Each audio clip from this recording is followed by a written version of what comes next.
Quick ಆಗಿ ಮತ್ತು ಮನೇಲಿ ಎಲ್ಲರಿಗೂ ಇಷ್ಟ ಆಗೋ ಥರ ಒಂದು ಸ್ವೀಟ್ ಮಾಡಬೇಕು ಅಂದರೆ ಫಸ್ಟ್ ನಮಗೆಲ್ಲ ನೆನಪು ಬರೋದು ಕೇಸರಿ ಬಾತ್. ಸೊ ಇವತ್ತು ನಾನು ನಿಮ್ಮ ಜೊತೆ ಶೇರ್ ಮಾಡ್ತಾ ಇದ್ದೀನಿ ಪೈನಾಪಲ್ ಕೇಸರಿ ಬಾತ್. ಈ ರೆಸಿಪಿನ ತುಂಬ ಸಾಫ್ಟಾಗಿ ಸಿಂಪಲ್ಲಾಗಿ ಯಾವ ಥರ ಮಾಡೋದಂತ ನೋಡೋಣ ಬನ್ನಿ. ನಾನಿಲ್ಲೊಂದು ಪೈನಾಪಲ್ ತೊಗೊಂಡಿದ್ದೀನಿ, 1 ಕಪ್ ಸಕ್ಕರೆ, ಒಂದು 3 ಸ್ಪೂನ್ ತುಪ್ಪ ತೊಗೊಂಡಿದ್ದೀನಿ, ನೀರು ಮತ್ತು 1 ಕಪ್ ಆಗೋಷ್ಟು ರವೆ ತೊಗೊಂಡಿದ್ದೀನಿ. ನಾನಿಲ್ಲಿ ಒಂದು 2ರಿಂದ 3 ಥರ ಡ್ರೈ ಫ್ರೂಟ್ಸ್ ತೊಗೊಂಡಿದ್ದೀನಿ. ಏಲಕ್ಕಿ ಮತ್ತು ಲವಂಗ ತೊಗೊಂಡಿದ್ದೀನಿ. ಒಂದು 3 ಸ್ಪೂನ್ ಅಷ್ಟು ಎಣ್ಣೆನೂ ತೊಗೊಂಡಿದ್ದೀನಿ. ನಾನಿಲ್ಲಿ ಪೈನಾಪಲ್ನ ಸಣ್ಣ ಸಣ್ಣದಾಗಿ ಕಟ್ ಮಾಡಿ 1 ಕಪ್ ಆಗೋಷ್ಟು ಪೈನಾಪಲ್ ತೊಗೊಂಡಿದ್ದೀನಿ. ಇದು ಸ್ವೀಟ್ ಆಗಿದ್ರೆ 1 ಕಪ್ ತೊಗೊಳ್ಳಿ, ಇಲ್ಲಾಂದರೆ ಒಂದು 1/2 ಕಪ್ ತೊಗೊಂಡ್ರೆ ಸಾಕು ಹುಳಿ ಇರೋ ಪೈನಾಪಲ್ ಅಂದರೆ. ಮತ್ತು ಒಂದು ಕಡಾಯಿ ತೊಗೊಂಡು ಈಗ 3 ಸ್ಪೂನ್ ತುಪ್ಪ ತೋರಿಸಿದ್ನಲ್ಲ, ಆ ತುಪ್ಪ ಎಲ್ಲ ಇದಕ್ಕೆ ಸೇರಿಸ್ತಾ ಇದ್ದೀನಿ.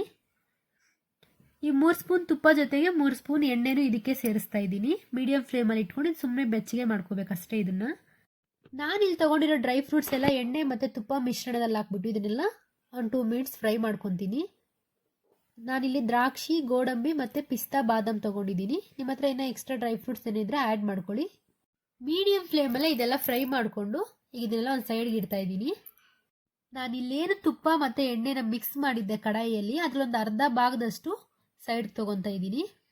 ಈ ಥರ ಒಂದು ಕಪ್ಪಲ್ಲಿ ಹಾಕ್ಬಿಟ್ಟು ಇದೆಲ್ಲ ಸೈಡ್ಗೆ ಇಟ್ಬಿಡ್ತೀನಿ. ಫಸ್ಟೇ ಕಟ್ ಮಾಡಿ ಇಟ್ಕೊಂಡಿರೋ ಪೈನಾಪಲ್ಲು ಈಗ ಇದಕ್ಕೆ ಸೇರಿಸ್ಬಿಟ್ಟು ಇದನ್ನು ಫ್ರೈ ಮಾಡ್ಕೊತೀನಿ. ಈ ಥರ ಪೈನಾಪಲ್ನ ಸಣ್ಣ ಸಣ್ಣದಾಗಿ ಕಟ್ ಮಾಡ್ಕೊಳ್ಳಿ. ಇದು ತುರುಂಬಿಟ್ಟು ಹಾಕ್ಕೊತೀನಿ ಅಂದರೆ ಸ್ವಲ್ಪ ಹುಳಿ ಬಂದುಬಿಡುತ್ತೆ. ಒಂದು ಅರ್ಧ ತುರುಮಿ ಒಂದು ಅರ್ಧ ನೀಟ ಕಟ್ ಮಾಡ್ಕೊಳ್ಳಿ. ಈ ರೆಸಿಪಿಗೋಸ್ಕರ ನಾನು 1 ಕಪ್ ಆಗೋಷ್ಟು ರವೆ ತೊಗೊಂಡಿದ್ದೀನಿ. ಇದು ಮೀಡಿಯಂ ರವೆ. ಇದನ್ನು ಮೀಡಿಯಂ ಫ್ಲೇಮಲ್ಲಿ ಒಂದು 4 to 5 ಮಿನಿಟ್ಸ್ ಹುರ್ಕೊತೀನಿ. ಈಗ ಇನ್ನೊಂದು ಪಾತ್ರೆ ತೊಗೊಂಡು ಇದಕ್ಕೆ 3 ಕಪ್ ನೀರು ಸೇರಿಸಿದ್ದೀನಿ. 1 ಕಪ್ಪಷ್ಟು ಸಕ್ಕರೆ ಇದಕ್ಕೆ ಸೇರಿಸ್ಬಿಟ್ಟು ಸಕ್ಕರೆ ಕರಗಿದ್ಮೇಲೆ ಫಸ್ಟೇ ಫ್ರೈ ಮಾಡಿ ಇಟ್ಕೊಂಡಿರೋ ಪೈನಾಪಲ್ನ ಇದಕ್ಕೆ ಸೇರಿಸ್ತಾ ಇದ್ದೀನಿ. ಈ ಥರ ಇದು ಬಾಯ್ಲ್ ಆಗಬೇಕಾದ್ರೆ ಇದಕ್ಕೊಂದು 4 ಲವಂಗನ ಸೇರಿಸ್ತಾ ಇದ್ದೀನಿ. ಒಂದು 3 ಏಲಕ್ಕಿನೂ ಸೇರಿಸ್ತಾ ಇದ್ದೀನಿ. ನಿಮ್ಮ ಹತ್ರ ಏಲಕ್ಕಿ ಪೌಡ್ರ್ ಇದ್ದರೆ ಹಾಕ್ಕೊಳ್ಳಿ. ಈಗ ಇದಕ್ಕೆ ಒಂದೇ ಒಂದು ಡ್ರಾಪ್ ಅಷ್ಟು ಫುಡ್ ಕಲರ್ನ ಸೇರಿಸ್ತಾ ಇದ್ದೀನಿ. ನಿಮ್ಮ ಹತ್ರ ಕೇಸರಿ ಹೂವು ಇದ್ದರೆ ಅದನ್ನು ಹಾಲಲ್ಲಾಗಲಿ ಬಿಸಿ ನೀರಲ್ಲಾಗಲಿ ಕಲಿಸ್ಬಿಟ್ಟು ಒಂದು 2 ಮಿನಿಟ್ಸ್ ನೆನೆಯಕ್ಕೆ ಇಟ್ಬಿಟ್ಟು ಸೇರಿಸ್ಕೊಡಿ. ಫುಡ್ ಕಲರ್ ನಿಮ್ಗೆ ಇಷ್ಟ ಇಲ್ಲಾಂದರೆ ಆಪ್ಷನಲ್ಲು ಸ್ಕಿಪ್ ಮಾಡ್ಬೋದು. ಈಗ ಹುರಿದಿರೋ ರವೆಗೆ ನಾನಲ್ಲಿ ಬಾಯ್ಲ್ ಮಾಡಿ ಇಟ್ಕೊಂಡಿರೋ ನೀರೆಲ್ಲ ಇದಕ್ಕೆ ಸೇರಿಸ್ತಾ ಇದ್ದೀನಿ. ನಾವು ಸಣ್ಣ ರವೆ ತೊಗೊಂಡ್ರೆ ಇದು ತುಂಬ ಗಂಟು ಕಟ್ಟುತ್ತೆ. ಇದು ಮೀಡಿಯಂ ರವೆ ಆಗಿರೋದ್ರಿಂದ ಅಷ್ಟೊಂದು ಗಂಟು ಕಟ್ಟಲ್ಲ. ಇದನ್ನೆಲ್ಲ ಚೆನ್ನಾಗಿ ಮಿಕ್ಸ್ ಮಾಡ್ಕೋಬೇಕು. ಲವಂಗ ಹಾಕಿರೋದ್ರಿಂದ ಕೇಸರಿ ಬಾತ್ ಫ್ಲೇವರ್ ತುಂಬ ಚೆನ್ನಾಗಿರುತ್ತೆ. ಮೀಡಿಯಂ ಫ್ಲೇಮಲ್ಲೇ ಇಟ್ಕೊಂಡು ಈ ಥರ ಕೈ ಬಿಡದೆ ಕಲಿಸ್ಕೊತಾ ಇರಬೇಕು. ಈಗ ನೋಡಿ ಈ ಥರ ಸ್ವಲ್ಪ ಗಟ್ಟಿಯಾಗಿದೆ ಇದು. ಈಗ ನಾವು ಫಸ್ಟೇ ಫ್ರೈ ಮಾಡಿ ಇಟ್ಕೊಂಡಿರೋ ದ್ರಾಕ್ಷಿ, ಗೋಡಂಬಿ, ಡ್ರೈ ಫ್ರೂಟ್ಸ್ ಎಲ್ಲ ಇದೆಯಲ್ಲ ಅದೆಲ್ಲ ಇದಕ್ಕೆ ಸೇರಿಸ್ತಾ ಇದ್ದೀನಿ. ಕೇಸರಿ ಬಾತ್ಗೆ ಡ್ರೈ ಫ್ರೂಟ್ಸ್ ತುಂಬ ಜಾಸ್ತಿ ಹಾಕಿದ್ರೆ ಚೆನ್ನಾಗಿರುತ್ತೆ.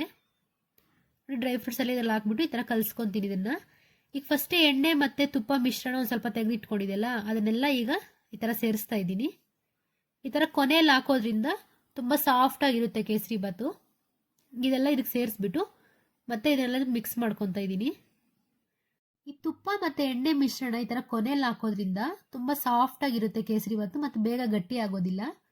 ಈ ಸ್ವೀಟ್ ಜಾಸ್ತಿ ತಿನ್ನೋಂಗಿದ್ರೆ 1ರಿಂದ 1.5 ಕಪ್ ಅಷ್ಟು ನೀವು ಸಕ್ಕರೆನ ಸೇರಿಸ್ಕೋಬೋದು ಇದಕ್ಕೆ. ನೋಡಿದ್ರೆ ಸಾಫ್ಟ್ ಆ್ಯಂಡ್ ಸ್ವೀಟಾಗಿ ಯಾವ ಥರ ಕೇಸರಿ ಬಾತ್ ಬೇಗನೆ ಮಾಡೋದು ಅಂತ ನನ್ನ ರೆಸಿಪಿ ನಿಮ್ಗೆ ಇಷ್ಟ ಆಗಿದೆ ಅನ್ಕೊತಾ ಇದ್ದೀನಿ. ನೀವು ಟ್ರೈ ಮಾಡಿ ಹೇಗೆ ಬಂತಂತ ಕಾಮೆಂಟ್ ಮಾಡಿ. ನನ್ನ ವಿಡಿಯೋ ನಿಮ್ಗೆ ಇಷ್ಟ ಆದರೆ ಲೈಕ್ ಮಾಡಿ, ಶೇರ್ ಮಾಡಿ, ನನ್ನ ಚಾನಲ್ನ ಸಬ್ಸ್ಕ್ರೈಬ್ ಮಾಡ್ಕೊಳ್ಳಿ. Thank you for watching.